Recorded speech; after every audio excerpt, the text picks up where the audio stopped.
Road ప్రమాదాల నివారణ, ప్రయాణికుల భద్రత లక్ష్యంగా తెలంగాణ రాష్ట్ర వ్యాప్తంగా ఆర్టీసీ బస్సుల్లో ఐ అలర్ట్ అనే పరికరాన్ని అమరుస్తున్నారు. దీనికి సంబంధించి మరింత సమాచారం మనతో పాటు ప్రస్తుతం లైవ్ కాల్లో ఉన్నటువంటి రవాణా రంగ నిపుణులు, అలాగే జేఎన్టీయు మాజీ ప్రొఫెసర్ అయినటువంటి లక్ష్మణ్ గారిని అడిగి తెలుసుకుందాం. సార్ నమస్తే అండి. నమస్తే మేడం. సార్, ఇప్పుడు ఈ ఐ అలర్ట్ అనే పరికరాన్ని మొత్తం రాష్ట్ర వ్యాప్తంగా అన్ని ఆర్టీసీ బస్సుల్లో BS6 ఇంజిన్స్ ఉన్నటువంటి వెహికల్స్ లో అమరుస్తున్నారు. తర్వాత ఇది సేమ్ యాజ్ ఇట్ ఈజ్ గా విమానాల్లో బ్లాక్ బాక్స్ ఎలా అయితే వర్క్ చేస్తుందో అదే విధంగా ఈ ఐ అలర్ట్ అనే పరికరం మన ఆర్టీసీ బస్సుల్లో పనిచేస్తుందని అంటున్నారు సార్. దీనికి సంబంధించి మరింత సమాచారం చెప్తారా మీరు? ఇది బేసిక్ గా అలంకారప్రాయంగా ఇది ముందుకి వెళ్ళకూడదనేది నా ఉద్దేశం మేడం. కర్ణాటక గవర్నమెంట్ లోను, ఢిల్లీ గవర్నమెంట్ లోను ఇటువంటి సిస్టమ్స్ పెట్టారు. బేసిక్ నావిగేషన్ తోటి ఈ యొక్క రికార్డింగ్ సిస్టమ్ ఒకటి పెట్టుకొని చేశారు. నేను చెప్పేది ఏంటంటే దీనికి అడ్వాన్స్డ్ గా ఒక కంప్యూటర్ విజన్ టెక్నాలజీ తోటి ట్రైన్ డేటా చేసుకోవాలా, బస్సు లోపల ఉన్న పరిస్థితిని ట్రైన్ డేటా చేసుకోవాలా, పరిసరాలని ట్రైన్ డేటా క్యాలిబ్రేషన్ చేసుకోవాలా. చేసుకున్నప్పుడు అది ప్రణాళిక లోపమా, ఇంజనీరింగ్ లోపమా, సైకలాజికల్ బిహేవియర్ లోపమా అనేది మనకు తెలుస్తుంది. కాకపోతే ఏమవుతుందంటే ఇది ఒక విపత్తుగా చూడాలి, మనం ఒక డిజాస్టర్ గా చూడాలా. పాటించే వాళ్ళు, ఇంప్లిమెంట్ చేసే వాళ్ళు they should connect with the Indian military కానీ పోలీస్ తోటి అదర్ సెక్టర్స్ తో డైరెక్ట్ కనెక్ట్ అయి ఉండాలా. వేరే రకమైన పార్షాలిటీస్ లేని విధంగా ఉండే వ్యవస్థకి ఇది ఇవ్వాలండి. అంటే ఒక disaster management centre, disaster measuring centre, disaster mitigating centre, disaster mapping centre లాంటి ఒక సంస్థని డెవలప్ చేసుకోవాలా. ఏ విధంగా ఈ రోజున ఫైర్ ఫైటింగ్ యూనిట్ ఏ విధంగా ఉందో అదే విధంగా excise department policing plus revenue generation ఎలా చేస్తుందో అదే విధంగా డిజాస్టర్ ఒక సపరేట్ డిపార్ట్మెంట్ పెట్టుకోకపోతే ఏమవుతుందంటే బస్సు లోపం లేదు, డ్రైవర్ ఫాల్ట్ ఉందని, డ్రైవర్ ఫాల్ట్ లేదు, రోడ్స్ ఫాల్ట్ ఉందని ఈ విధంగా వెళ్తుంది మేడం. అందుకని ఇది ఒక స్టాండర్డ్ గా అన్బయాస్డ్ వెళ్ళాలి అంటే మాత్రము దీనికి సపరేట్ డిపార్ట్మెంట్ పెట్టుకోవాలా. We should work in connection with the chief minister or prime minister. అది డిజాస్టర్ మేనేజ్మెంట్ కి వాళ్ళే మెయిన్ కన్సర్న్ మినిస్టర్స్ గా ఉంటున్నారు కాబట్టి ఇది సపరేట్ గా చేస్తేనే సక్సెస్ అవుద్ది. లేకపోతే కొంతకాలం GPS బేస్డ్ ఇన్ఫర్మేషన్ ఇస్తుంది, కొంతకాలం బ్లాక్ బాక్స్ రికార్డింగ్ ఇస్తుంది, కానీ అది మనకి కంట్రోల్ చేసే వ్యవస్థ రాదు మేడం. కంట్రోల్ చేసే వ్యవస్థ రావాలంటే సపరేట్ డిపార్ట్మెంట్ ఉంటేనే అది ప్లానింగ్ ఫాల్టా, ఇంజనీరింగ్ ఫాల్ట్ తెలిసినప్పుడు పెనాల్టీస్ లే చేయడం ఈజీ ఉంటుంది. ఒక డ్రైవర్ బిహేవియర్ ప్రాబ్లం ఉందంటే లైసెన్స్ క్యాన్సిల్ చేసే వ్యవస్థ ఉండాలి.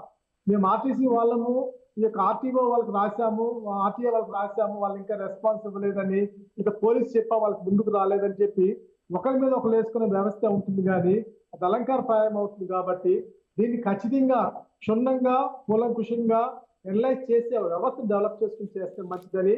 వీ షుడ్ వర్క్ అంటే disaster management cell but not with RTC అనేది నా ఉద్దేశం. ఇది ఎక్కువ కాలము సక్సెస్ కాదు మేడం. అంటే సార్ కంటిన్యూస్ గా మనం బస్సు ప్రమాదాలు చూస్తున్నాం కదా, ఇలాంటి నేపథ్యంలో ఐ అలర్ట్ లాంటి పరికరాలు ఉంటే కొంతవరకన్నా సరే అవి ఉన్నాయనే భయానికైనా కాస్త జాగ్రత్తగా పోతారేమో అన్న ఆలోచన కూడా ఉంటుండొచ్చు కదా సార్. ఇలాంటి పరిస్థితుల్లో ఇలాంటి నిజంగా ఐ అలర్ట్ లాంటి పరికరాలు అవసరమేమో అనిపిస్తోంది. ఖచ్చితంగా మేడం. బ్లాక్ బాక్స్ అనలిటిక్స్ అనేది చాలా ఇంపార్టెంట్. ఈ రోజు అనలిటిక్స్ అనేది చాలా ఇంపార్టెంట్ మేడం. దాన్ మెజరింగ్, దాన్ మానిటరింగ్. ఖచ్చితంగా అది డిపార్ట్మెంట్ వాళ్ళు మేము యూనియన్స్ లో ఉన్నాము, మాకు మేనేజ్ చేసుకోగలం అనుకున్న రోజున పెద్ద లెక్క చేయరు మేడం. దీనికి పనిష్మెంట్ సివియర్ గా ఉంటుంది. ఇది అదర్ దాన్ ఇప్పుడు ఏ విధంగా మన కర్ఫ్యూ టైం లో మిలిటరీ వాళ్ళు ఏ విధంగా ఇన్వాల్వ్ అవుతారో ఆ విధంగా ఇది above police, above RTC, above RTA work చేసే డిపార్ట్మెంట్ అనేది సక్సెస్ అవుతుంది నా ఉద్దేశం. అవును సార్, చూస్తున్నాం కదా ఎంత దారుణంగా ప్రమాదాలు అవుతున్నాయో. ఇంకొకటి, ఇప్పుడు ఇది ఓన్లీ BS6 వెహికల్స్ కి మాత్రమే పెట్టగలుగుతాం అంటే మరి పాత వెహికల్స్ పరిస్థితి ఏంటి సార్? అదే మేడం, ఇక్కడ వాళ్ళకి కమ్యూనికేషన్ సిస్టమ్ కి ఈ యొక్క ఇంటర్నల్ ఫెసిలిటీకి ఉపయోగపడే విధంగా ఒక అడ్వాన్స్డ్ వెహికల్స్ పెడదామని చూస్తున్నారు.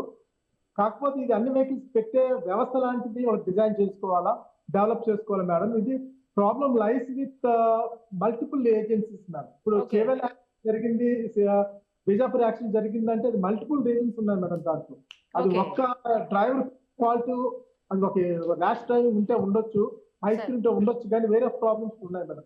అదే సార్. అంటే ఇప్పుడు ఇది ఓన్లీ మన రాష్ట్రంలోనే కాదు, దేశవ్యాప్తంగా అమలు చేయాల్సిన అవసరం లేదంటారా? రెగ్యులర్ గా అన్ని చోట్ల అవుతూనే ఉన్నాయి కదా ప్రమాదాలు. ఇది ఖచ్చితంగా ఇంటర్ స్టేట్ ఖచ్చితంగా పెట్టాల్సిందే మేడం. ఇది ఈవెన్ ఇంటర్నేషనల్ బోర్డరింగ్ కనెక్ట్ అయ్యే దానికి కూడా పెట్టాల్సిందే madam.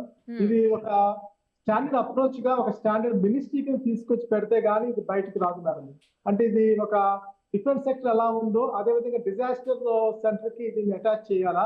National disaster, state disaster ఆ ప్రైమ్ మినిస్టర్ కింద, చీఫ్ మినిస్టర్ కింద వర్క్ చేస్తూ ఎన్ఫోర్స్మెంట్ ఖచ్చితంగా పనిష్మెంట్ ఎన్ఫోర్స్మెంట్ ఉంటేనే బయటకు వస్తుంది మేడం. లేకపోతే వీళ్ళు ఒకరి మీద ఒకరు వేసుకుని తప్పించుకుంటారు మేడం. అల్టిమేట్ గా ప్రజలు విక్టిమ్ అవుతారు మేడం. సాధ్యమే కదా సార్, తలుచుకుంటే దేశవ్యాప్తంగా పెట్టొచ్చు కదా, అమలు చేయొచ్చు కదా దీన్ని. ఆల్రెడీ బోర్డు ఉంది madam. Disaster management prime minister కింద మినిస్ట్రీ కింద ఉంది మేడం. ఇది వీళ్ళు నేషనల్ లెవెల్ చేసుకోవాలా, స్టేట్ లెవెల్ చేసుకోవాలా. దీనికి ఇంకా ఎందుకంటే ఈ రోజున నిన్న యాక్సిడెంట్ కూడా దరిదాపుగా 100-120 కోట్ల విలువ మేడం. అంతకుముందు యాక్సిడెంట్ కర్నూలు 120 కోట్ల విలువ. బట్ 240 crores కలెక్ట్ చేయగలుగుతారా బస్ ఓనర్స్ దగ్గర నుంచి కానీ, లేకపోతే యాక్సిడెంట్ కాస్ట్ కి కావాలి జరిగిన డ్యామేజ్ ని చేయగలరా అంటే ఇది 10 లక్షలు 5 లక్షలు ఇస్తామంటే అది చాలా సీరియస్ గా సిగ్గుపడాల్సిన అవసరం మేడం. ఎందుకంటే ఇర్రెస్పాన్సిబుల్ బిహేవియర్ వల్ల జరిగిన యాక్సిడెంట్స్ కి ఖచ్చితంగా పనిషబుల్ చాలా సీరియస్ గా ఉండాలి madam. Thank you sir, thank you so thank much. You. మరిన్ని అప్డేట్స్ కోసం నిరుపమ సుమన్ టీవీ ఇన్స్టా పేజ్ని ఫాలో చేయండి. సుమన్ టీవీలో మీ పర్సనల్ అండ్ బిజినెస్ ప్రమోషన్స్ కోసం కింది నెంబర్కి కాంటాక్ట్ చేయండి.